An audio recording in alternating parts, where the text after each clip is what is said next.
18 years later, 2 kids, 4 dogs, 4 houses, and a couple good jobs, and well, we got that itch again.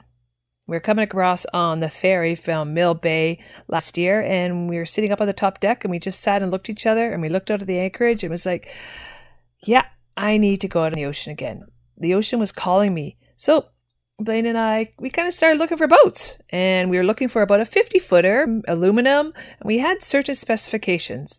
Well, it wasn't long before we found a boat, but nope, not 50 feet. It was 78 feet, but it was exactly what we were looking for. At least the listing showed it as to be exactly what we were looking for. She was a 1969 Stevens and had beautiful lines. She had 4 cabins, we thought, and the layout was perfect. Of course, she needed some love, but from the listing, we were like, okay, yeah, we can do that. Well, we flew up to Wrangell, Alaska, and guess what? Were we surprised?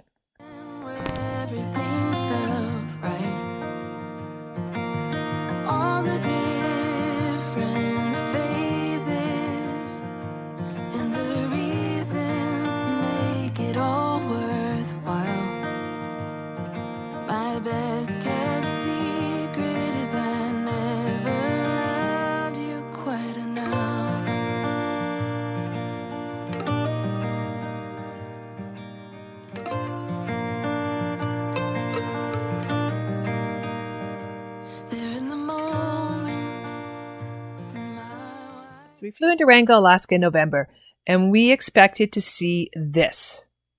We looked around, we looked in the harbors, we could not find this boat anywhere. It wasn't until we asked a local that they pointed it out and said, that's her underneath the tent. After first looking at her, we decided that she had been under the tent for longer than 3-4 years, and the pictures that were in the listing were about 3-4 years old, because there was mold everywhere. And the rails had no varnish left on them at all. We looked at each other and says, are we actually really up for this? I personally think we were a bit crazy, but she had great bones. We looked around and really, yeah, the paint was flaking off, but I know, paint can get redone. Yeah, there was poop everywhere and there was bubbles, but the aluminum was still in great shape.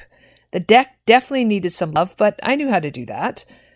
Well, we were in for a rude awakening when we came home and decided that the deck actually needed to be pulled up and there was leaks in it, but that's a whole different story.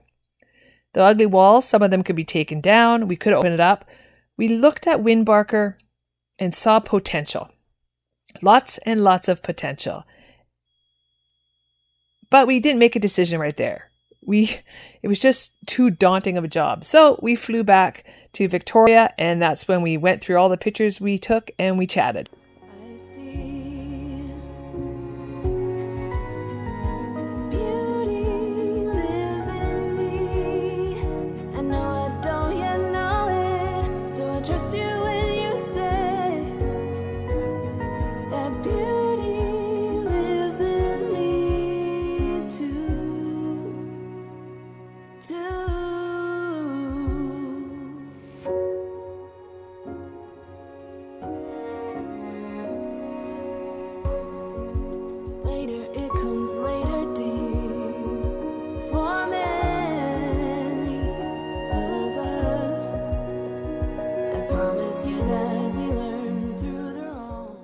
The listing said Windbarker was a 1969 Stevens. She was built in Crofton, California, and was 78 feet 3 inches in length. Her beam was 17 feet, and her draft was only 5'5". She was 140,000 pounds total, with a 950 horsepower engine.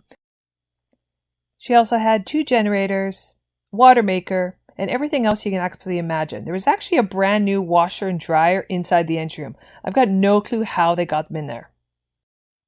She seemed to have everything we wanted, but it was going to take a lot of work, and I don't know if we were actually up for it yet. So, like I said, we flew back to Victoria, and we had a chat, and we discussed it, and we looked at the price because she was being offered for $200,000 American, which is like $300,000 Canadian. So we really needed to think about this because the amount of work that was required of her, I don't know if anybody else would have taken her on. It needed the right people. And I knew Blaine and I could do it. It was just, did we want to do this, or do we want to find something that was a bit smaller and we could move on to right away? Do you ever feel out what you're putting in. All your hopes and efforts are all in vain. Who will pick you up when you've lost everything? Does it all become for granted? In Victoria, we sat and we looked at every picture we took. We discussed it over and over again. And I have to say, we actually were pleasantly surprised because when we went up to Wrangell, Alaska, we thought it only had 4 staterooms. It actually had 5. So that made it just a little bit better in our books because everybody would have had their own private place to stay. We looked at the forepeak and said, you know what, this would be a perfect place for Josh. We looked at one of the staterooms in the back and it was awesome for Izzy. And then the master stateroom was perfect. Yeah, there was mold on everything. The wood needed a lot of love. There was no varnish on anything at all, but the varnish was a clean slate for me. The layout of it was a bit odd, and we looked at the kitchen, we're like, well, if we take a wall, that will open the whole kitchen up. So we had plans, and again, we were looking at her like, she's got great bones. The aluminum was in great shape, but can we do this? Were we ready to do this?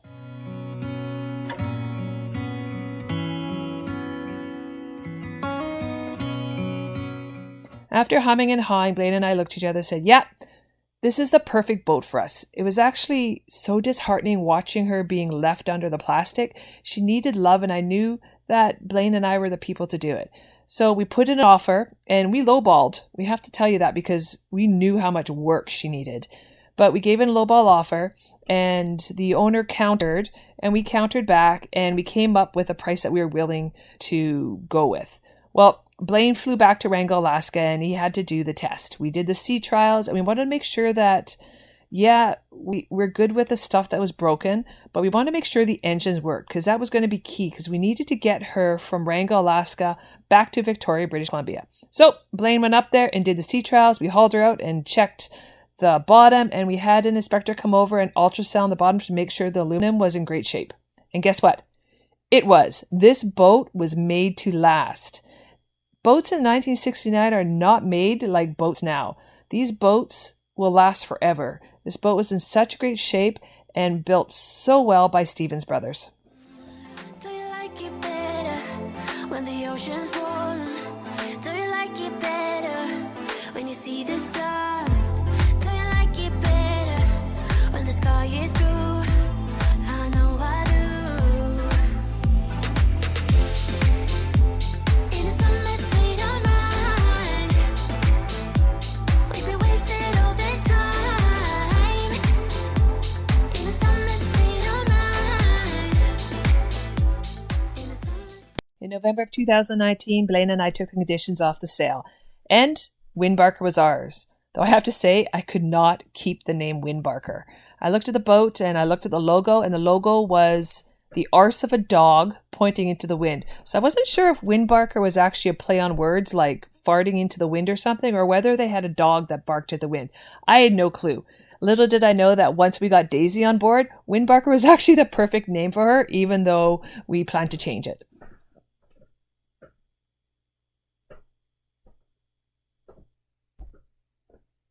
So she sat up in Wrangell, Alaska in the harbor there for about 2 months. And it was after 2 months that Blaine and I looked at each other and said, you know what?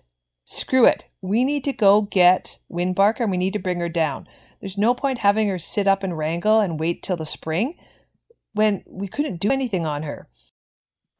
We had so many plans for Windbarker that we really wanted to get her back to Victoria, back to her new home where we could actually start working on her. So on Boxing Day, we flew back to Wrangell, Alaska and brought her home.